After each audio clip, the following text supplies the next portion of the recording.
it's a combination. When someone's deported, it's both the people we apprehend at the border and turn them around after we process them, and the second are those that are in the interior. So those are correct. So it's returns and removals. That's correct. And what do you Cruz already launched a site that goes along. He's really hammering him, saying that he supported legalization. What is your reaction to that? Yeah, no matter how much Marco Rubio attempts to distort the record, the facts are the facts. Facts are stubborn things. So at the end of the day, the idea that Marco Rubio would suggest that the senator is weak on immigration or embracing amnesty in any way, shape, or form is laughable. And the second thing I would say is the record speaks for itself. So the American people have the opportunity to go back and look at the record.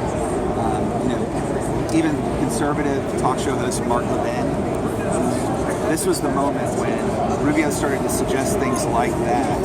That's when Mark Levin wrote the column that said Marco Rubio has now crossed the line into Solomon's tactics. So that's what I would just flag, is that I think the record will speak for itself, and the American people are smart enough to use different open sources to figure this out. What about the attack on the Defense Authorization Act?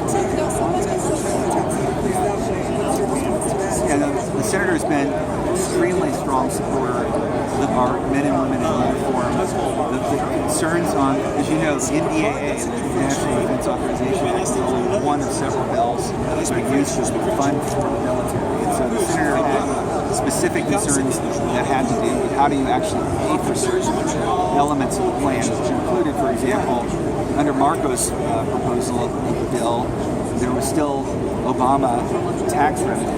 That isn't appropriate. It's not something the senator would support. There's elements of the other program that he mentioned tonight where he had a campaign commitment in his Senate race in Texas that he would not support the warrantless detention, which is an element of the Rubio bill. So that's why the senator stuck to his campaign process. Didn't vote in favor of that specific bill. But overall, he's been a strong supporter of the resources needed for our men and women in the military to do their job. Can I just get you to talk about This will be the last question. Okay. The Cruz Christmas tour again, and what it shows with your campaign. So the Christmas tour is our southern swing, and that's where we were excited to get out to all the SEC primary states. That will be the day, March 1st, with the single most number of delegates up for grabs. It also is where we have 24% of those delegates are from our home state of Texas. So that building out that infrastructure and making sure that the senator spends significant time there, not just in the first 4 primary states, but also in that southern firewall, is a critical part of our strategy. Thanks. You probably already answered this, but just to make sure that I'm clear, he unequivocally opposes a path to citizenship, not the legal status. What does he propose to do with the $11 million undocumented immigrants? At the end of the day, the senator stands for enforcing the law, and ultimately that means that there will be attrition through enforcement. So, but what's really important too is not to get lost in the message that the senator is also he's the son of an immigrant, he's a strong proponent of legal immigration. He's just an unapologetic champion for border security and interior enforcement. And how is that different in any way from what Donald Trump is suggesting? He's also suggesting enforcing the law.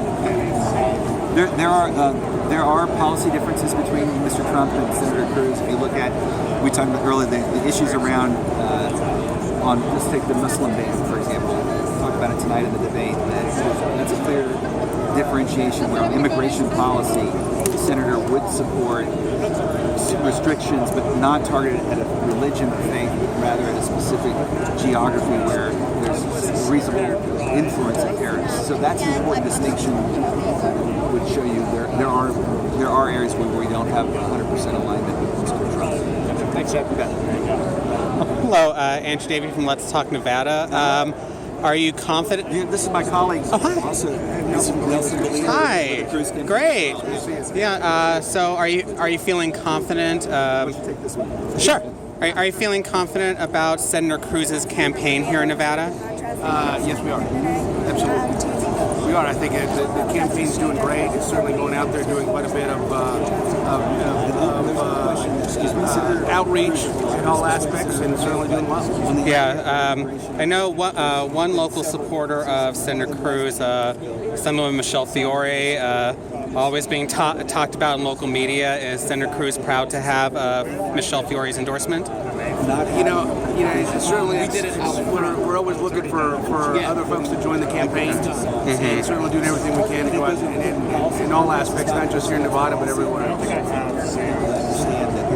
So are you feeling confident following tonight's debate? Do you think he did a good job of showing that he's not just sufficiently conservative, but also can win in a general election? I think so. I think he showed clear differences between the other candidates in the field. And certainly, I'm sure that that will be clear to the folks at home. And certainly, there's a lot of other candidates that are starting to pick up some of his talking points, unfortunately. But why? Because they resonate with the American public, and we know that we were the ones that were first talking about it. We certainly look at other opportunities to be able to differentiate ourselves, to continue to differentiate ourselves to the other candidates. Was the campaign ever concerned about Senator Rubio's possible lines of attack on, say,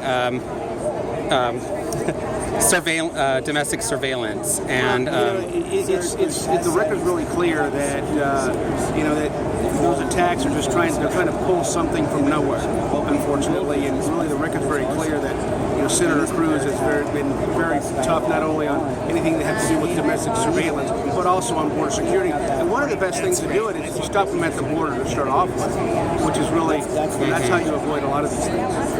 Okay. Well, thank you for your time.